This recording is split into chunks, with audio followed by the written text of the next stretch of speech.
Hi, this is Julie Johnson from Verifone. I'm the product management lead for the company. And here we are continuing our fireside chats. And this segment really is about women in technology. Really, we think it's kind of a pertinent topic, especially what's going on in the world around us today. So I would like to introduce everyone to Michelle Tinsley. She is the CEO of Tinsley Retail Insights, and we thought she'd be a great person to talk to today about women in technology.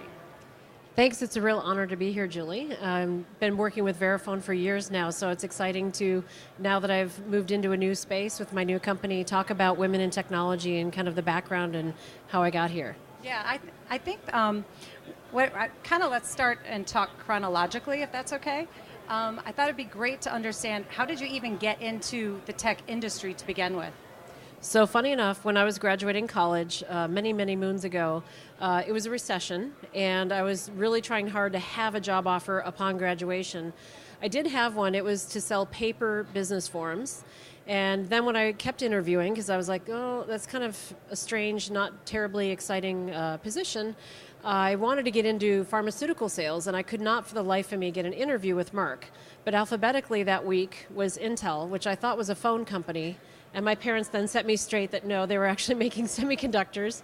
So I then did my homework prior to the interview and found out that it was a really good match between my personality, the personality of the company, and kind of the mantra that you're always learning and growing and adding to your skill set. So alphabetically chosen, that's a perfect way.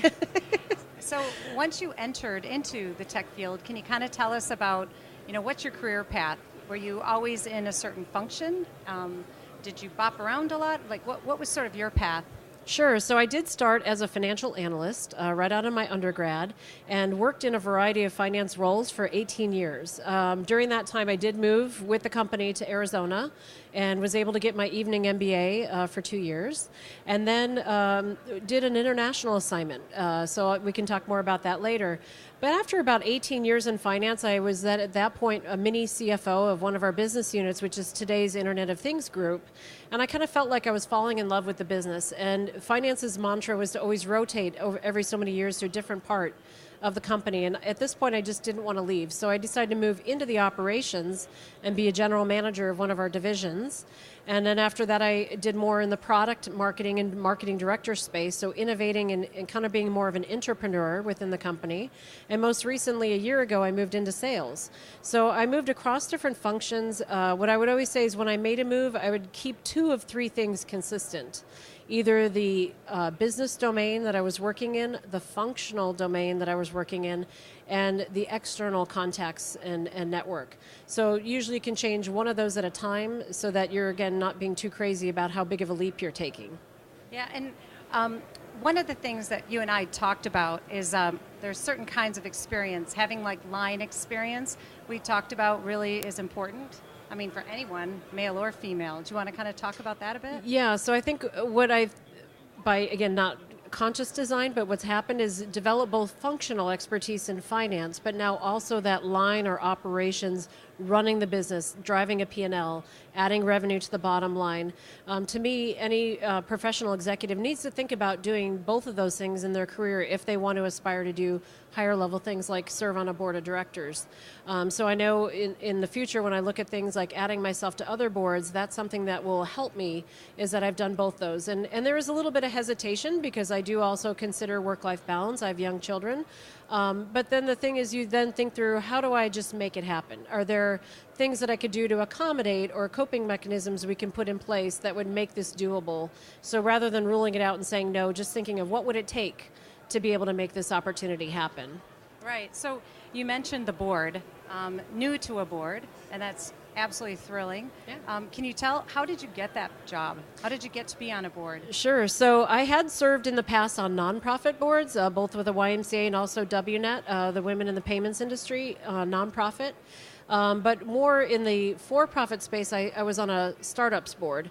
So then about a year and a half ago, I was approached by the CIO of QuickTrip, who I'd known for many years, and we professionally helped each other kind of act as a phone a friend in the technology space. She said, our technology seat is retiring off the board, and I've been asked to help recommend who would be good, and I thought of you. And I thought, wow, I'm completely honored. I mean, Quick Trip's an amazing company. They're headquartered in Tulsa. They're a very large, privately held company. But what I love most about them was their culture. Their entire mission as a company is to create career development opportunities for their employees, and that's it. So it's not about profitability. It's not about the bottom line. Obviously, they're doing quite well at those metrics, but it's more about how do we continue to grow and expand to give our employees options in career development.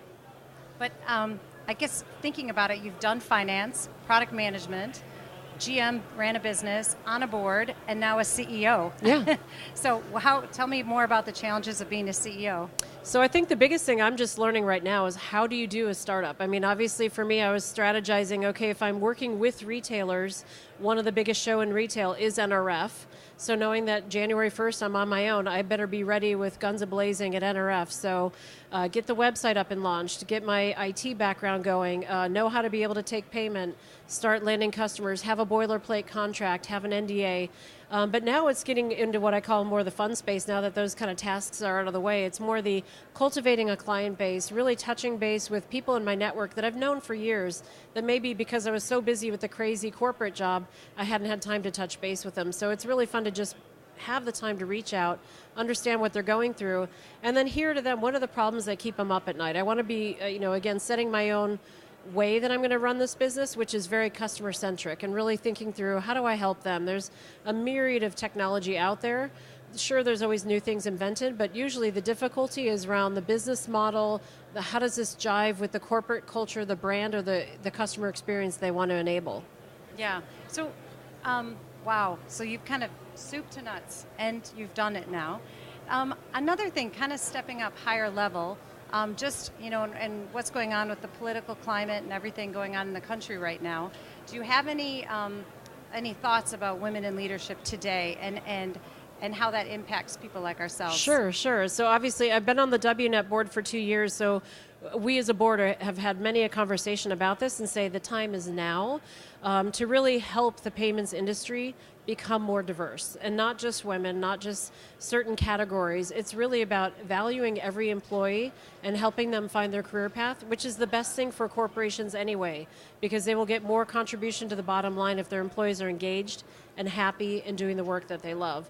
So we're looking at this year as a cataclysmic year to say, let's step it up. Our leadership conference was announced this morning. It will be in Atlanta in September. We have got a phenomenal lineup of speakers already, many C-suite executives from people, not even just the payments industry, but from more broad industries. We're going to be talking about topics like what is it like for a woman to serve on a board, and how do you get those types of opportunities? What's angel investing about? How do you cultivate an entrepreneurial skill set? What's it like to be in the C-suite? So again, really targeting a much more senior audience, but we think we could easily get 500 women there. And we've also opened up a membership model where men can now join WNet as advisors. So we know that it takes a village and it takes everybody to really move the needle in this industry. And again, we truly value all diversity. So we want to engage and enfranchise those men that are our liaisons and our helpers as well.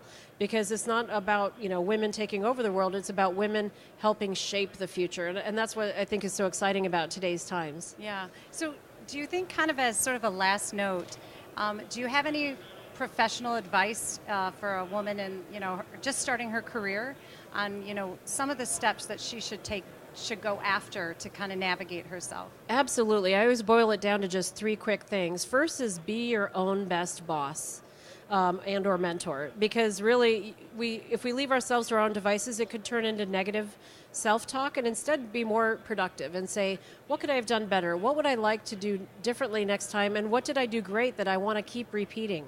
The second thing is really do more and more every year of what you love. So really having, again, that time to think to yourself, what is it that I love about my job? How do I do more of that? How do I create time and space in the day to do that and move in that direction?